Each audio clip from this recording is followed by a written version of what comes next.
தமிழ்நாட்டுல மட்டும் இந்தியன் 2 திரைப்படம் எவ்வளவு வசூல் செஞ்சிருக்குன்னு தெரியுமா? பிரம்மாண்ட இயக்குனரான சங்கர் தயாரிப்பில் உருவான படம் தான் இந்தியன் 2 திரைப்படம். இந்த படத்தில் கமலுடன் இணைந்து சித்தார்த், சமுத்திரகனி, பிரியா பவானி சங்கர், ஜெகன், ராகுல் உள்ளிட்டோர் நடிச்சிருக்காங்க.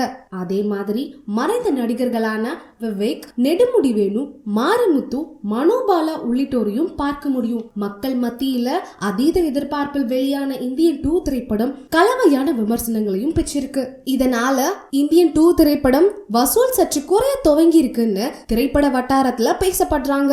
இந்த நிலையில உலக அளவில் இதுவரை ரூபாய் 148 கோடி வசூல் செஞ்சிருக்கு இந்தியன் 2. இந்த திரைப்படம் தமிழ்நாட்டில் செய்துள்ள வசூல் குறித்த தகவல் வெளியாகிருக்கு. அதன்படி தமிழ்நாட்டில் 9 நாட்களில் ரூபாய் 50,000 கோடிக்கு மேல் இந்தியன் 2 திரைப்படம் வசூல் செஞ்சிருக்கிறதா தகவல் வெளியாகிருக்கு.